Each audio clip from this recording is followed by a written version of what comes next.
कर्नाटक में चल रहे हिजाब विवाद को लेकर राहुल गांधी का ट्वीट, बेटियों का भविष्य लूटे जाने की कही बात। कर्नाटक बीजेपी ने कहा, कांग्रेस शासित राज्यों में पहले लागू करें राहुल।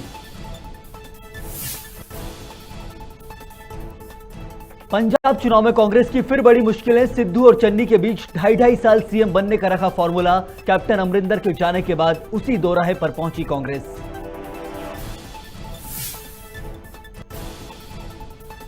रायपुर दौरे पर सिंधिया ने मीडिया से की चर्चा, कहा देश की जीडीपी में हुई बढ़ोतरी, कोरोना काल में मोदी सरकार की कार्यप्रणाली को बताया प्रशंसनीय।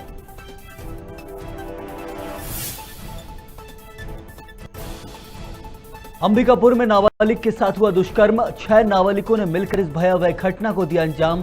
प्रकरण दर्ज कर पुलिस कार्रवाई में जुटी।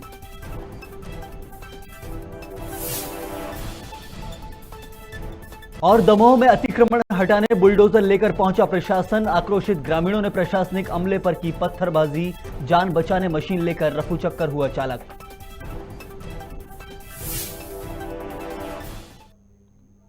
नमस्कार, बहुत स्वागत है आप सभी का खबर भारत में। आपके साथ मैं हूं संयम जैन। आइए बुलेटिन में खबरों का सिलसिला विस्तार से शुरू करते हैं।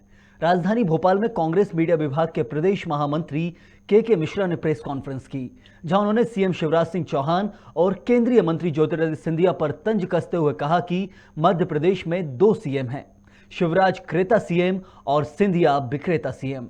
साथ ही उन्होंने प्रदेश में बढ़ रहे कालाबाजारी को लेकर सीएम को घेरा। उन्होंने कहा कि शिवराज के आंगन में कालाबाजारी करने वाले लोग पल रहे हैं, लेकिन उन पर कोई कार्रवाई नहीं हो रही है। साथ ही मिश्रा ने गायों की मौत और अफीम तस्कर मामले को लेकर प्रदेश सरकार पर निशाना साधा है। वहां गरीबों की सब्जी मंडी, जिस पर निगाह सिंधिया जी की उस जमीन पर, उसे स्थानांतरित करने को लेकर वहां हमारी कांग्रेस पार्टी ने एक सशक्त आंदोलन आज तक चलाए हुए हैं। उस आंदोलन में कांग्रेस के नेताओं पर झूठे मुकदमे लगाए गए। हमारे एनएसयूई के कार्यकर्ता जो पुतला जला रहे थे, उन पर रासुका और 307 लगा दी गई। मैं उस बात की निंदा करता हूं कि कोई सब इंस्पेक्टर उसमें जले हैं, हमें उनके प्रति पूरी सहानुभूति है, मगर पुलिस से भी मेरा निवेदन है कि वो पुतलों को अपना पिताजी ना समझे। उसको ऐसे बचाने जा रहे हैं जैसे वो डीजीपी साहब हो जीवित।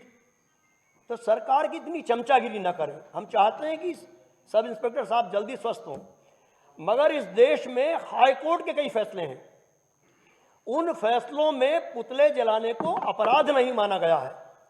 वो लोकतंत्र में विरोध का एक तरीका है, तो उसको आप कैसे जलाने वाले पर 307 और रासुका लगा रहे हैं? हमारा गंभीर आरोप है कि वहां का कलेक्टर कौशलेंद्र विक्रम सिंह, जिसे एक अच्छा कलेक्टर समझकर हमारे नेता माननीय कमलनाथ जी ने उसे ग्वालियर पदस्थ किया था, वो कौशलेंद्र विक्रम सिंह ने अपना नाम बदलकर कौशलेंद्रादित्य सिंधिया रख लिया है। अपने 1 दिवसीय दौरे पर रायपुर पहुंचे केंद्रीय मंत्री ज्योतिरादित्य सिंधिया ने भाजपा कार्यालय में प्रेस कॉन्फ्रेंस के दौरान राज्य सरकार पर जमकर निशाना साधा। सिंधिया ने कहा कि छत्तीसगढ़ में विमान सेवा के विस्तार के मुख्यमंत्री भूपेश बघेल रुचि नहीं ले रहे हैं। रायपुर में अंतर्राष्ट्रीय सेवा शुरू करने के लिए हमने 24 एकड़ जमीन की आवश्यकता थी, ये जरूरत भी राज्य सरकार पूरी नहीं कर पा रही है। इसी तरह बिलासपुर में भी जमीन की आवश्यकता है, वहां पर सरकार बाधा खड़ी कर रही है।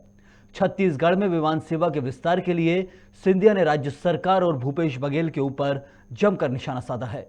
लेकिन नागर विमानन मंत्री थे और उन्होंने सरासर कहा था कि बिल्कुल नहीं होना चाहिए, मर्जर होना चाहिए तो होना चाहिए इंडियन एयरलाइंस और वायुदूत के बीच में, जो उस समय में उन्होंने किया था, पर एक इंटरनेशनल एयरलाइन होना चाहिए एयर इंडिया के रूप में।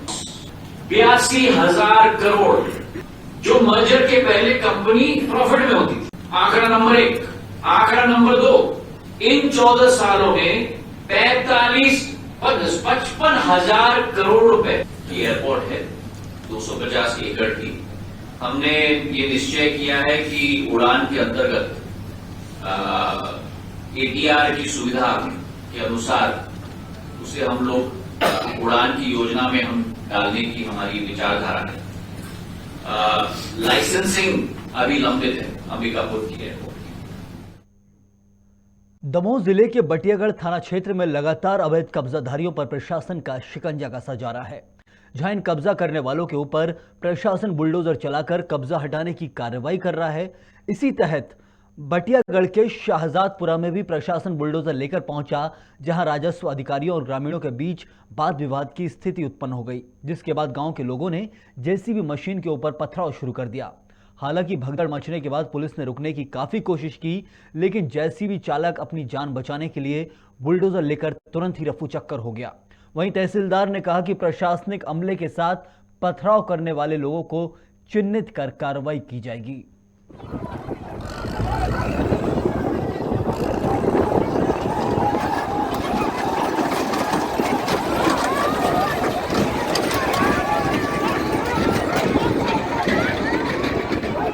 शहजादपुरा के आसपास आज राजस्व अमला तहसीलदार साहब के साथ में अतिक्रमण हटाने के लिए गया था। शासकीय भूमि पर बहुत से लोगों ने वहाँ पर झुग्गी झोपड़ी मकान बना लिए हैं। पुलिस भी साथ में थी। इस बीच में कुछ जिनके अतिक्रमण थे उन्होंने कुछ इसमें विरोध किया था, व्यवधान डाला था और बाकी शांतिपूर्ण सब काम हो गया था। अतिक्रमण हटाए गए। पथराव भी सर किया गया था। कुछ इस तरह की सूचनाएं आई हैं, हम देख रहे हैं उसको और जाँच कर रहे हैं उसकी। खबर रायपुर से ही सिंधिया के दौरे को लेकर ही, जहां उन्होंने भाजपा प्रदेश कार्यालय में मीडिया कर्मियों से चर्चा करते हुए कहा कि कोरोना काल में ही मुद्रा का इजाफा हुआ है, जिससे जीडीपी 1.5 लाख करोड़ हो चुकी है। साथ ही छत्तीसगढ़ को लेकर उन्होंने कहा कि प्रदेश के विकास के लिए 8,000 करोड़ की राशि अतिरिक्त दी जाएगी। वहीं बिलासपुर दुर्ग के बीच फास्ट ट्रेन चलने की भी बात कही। सिंधिया ने पीएम मोदी के कामों को लेकर कहा कि केंद्र सरकार ने कृषि के क्षेत्र में कई काम किए, जिससे देश अब प्राकृतिक खेती की ओर बढ़ रहा है। 8,000 करोड़ रुपए अतिरिक्त केवल इस वित्तीय वर्ष में बढ़ोतरी दी जाएगी। इसी के साथ कई महत्वाकांक्षी योजनाएं अधोसंरचना के क्षेत्र में भी छत्तीसगढ़ के लिए जुड़ाई गई। बिलासपुर दुर्ग के बीच 160 किलोमीटर की रफ्तार से ट्रेन चलाने की तैयारी की जा रही है।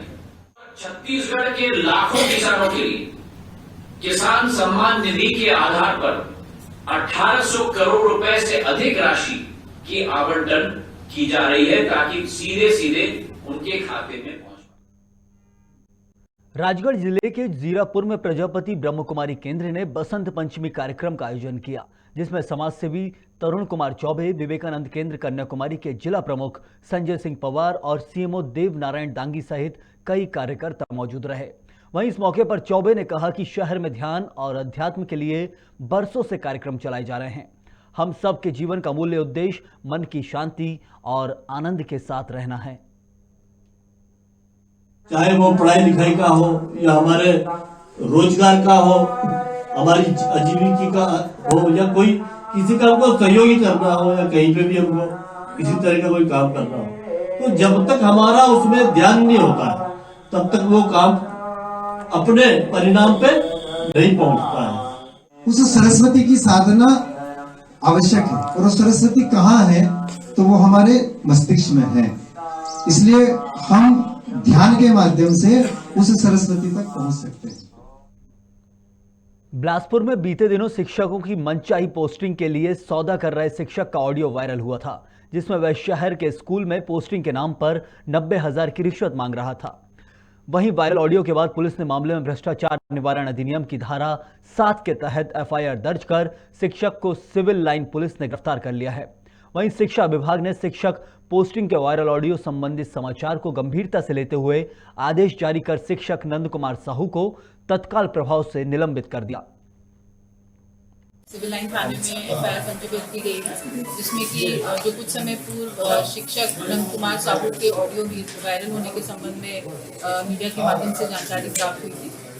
इसके द्वारा जो सिलेक्टेड कैंडिडेट्स थे उसमें से कई लोगों को संपर्क करने की पुष्टि हुई है, और दो गवाहों ने ये भी बताया है कि उनके द्वारा 85,000 रुपीज़ उसके खाते में बैंक ट्रांजैक्शन और कैश के माध्यम से भी जमा किए गए थे, जिसके द्वारा बहुत अधिक दबाव और धमकी दी जा रही थी पोस्टिंग के संबंध में। इसकी निशानदेही पे एक अन्य शिक्षक योगेश पांडे, जो स्वयं भी ऑफिस में पदस्थ था, उसी के द्वारा इसको लिस्ट उपलब्ध कराई गई थी। और उसके पास से 18,000 रुपये कैश बरामद किया गया है। दोनों आरोपियों को गिरफ्तार करके रिमांड पर। इसमें किसी अधिकारी का नाम आया? वर्तमान पूछताछ में दोनों ने ही अभी तक की पूछताछ में किसी वरिष्ठ अधिकारी का नाम नहीं लिया है। पूछताछ अभी भी जारी है और इनके कॉल रिकॉर्ड्स वगैरह भी निकाले जा रहे हैं। अगर किसी प्रकार की और एविडेंस आएगी तो डेफिनेटली उनका नाम लें। राजधानी भोपाल में कुशवाहा ठाकरे सभागृह में गांधी प्रतिमा के पास विधायक आरिफ मसूद ने विरोध प्रदर्शन किया। मसूद ने बैरसिया में हुए गौशाला में गाय की मौत मामले को लेकर विरोध प्रदर्शन किया है। उन्होंने 800 गाय की मौत का आरोप लगाते हुए कहा कि दोषियों पर एनएसए की कार्रवाई की जाए। साथ ही साथ कहा कि यदि इस मामले को कोई और विशेष वर्ग होता तो उसके मकान भी तोड़ दिए गए होते। वहीं मंत्री सारंग के बयान पर पलटवार करते हुए कहा कि उनकी जगह मैं मंत्री होता तो इतनी गाय की मौत होने के बाद मंत्री पद छोड़ देता।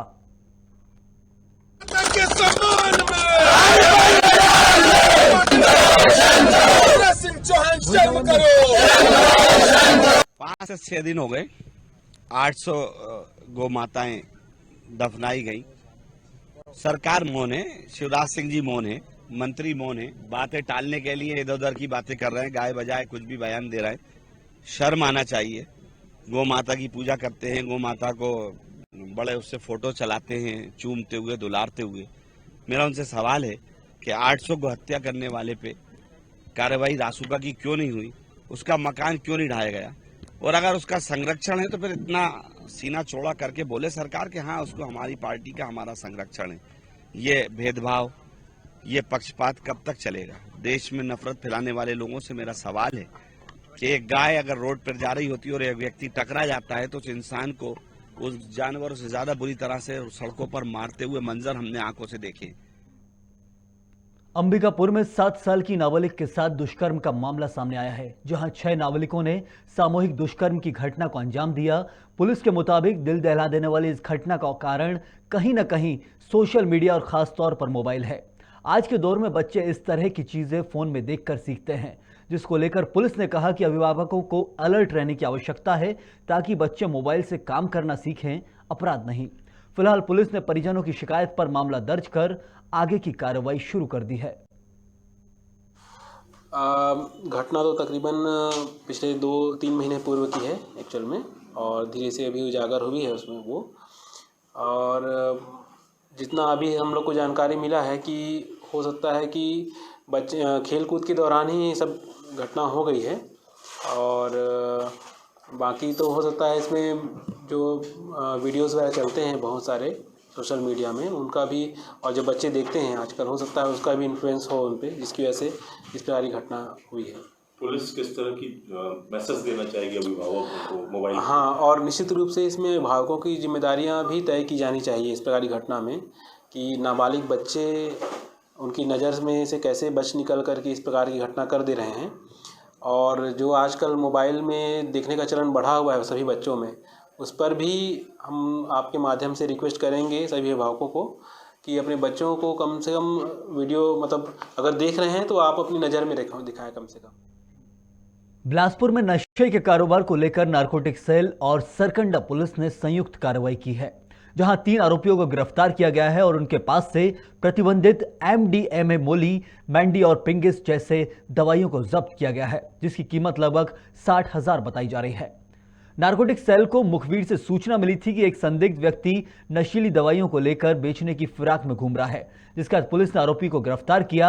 वहीं आरोपी से पूछताछ के दौरान अपने 2 साथियों के बारे में भी बताया, जिसके बाद पुलिस ने उन्हें भी गिरफ्तार कर लिया है। लगभग 12 ग्राम MDMA ड्रग, जिसको एक्सटेसी भी बोलते हैं, इसकी मार्केट रेट करीब 60,000 है।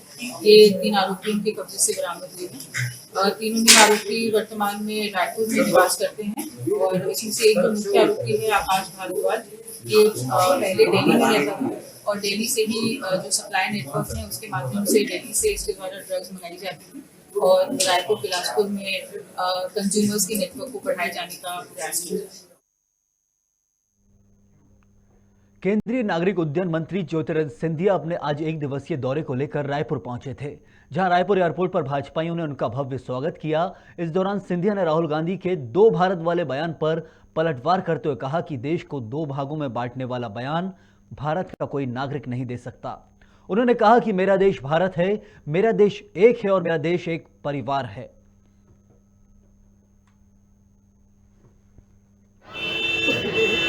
मेरा देश भारत है, मेरा देश एक, मेरा देश एक परिवार है। भाई भाई की संस्कृति मेरे देश में चली है और शायद राहुल जी का संदर्भ उस विषय पर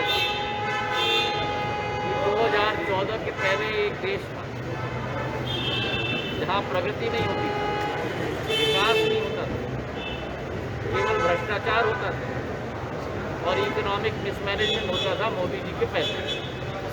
और मोदी जी के बाद एक दूसरा देश निकला है जहां भ्रष्टाचार पर अंकुश लगाया गया है, जहां प्रगति और विकास के द्वार खोले गए हैं, जहां विश्व पटल पर भारत उजागर हो रहा है और जो अंत्योदय के आधार पर गरीबों को केवल अपना हक नहीं लेकिन विकास और प्रगति के नए आयाम आज उनके हाथों में।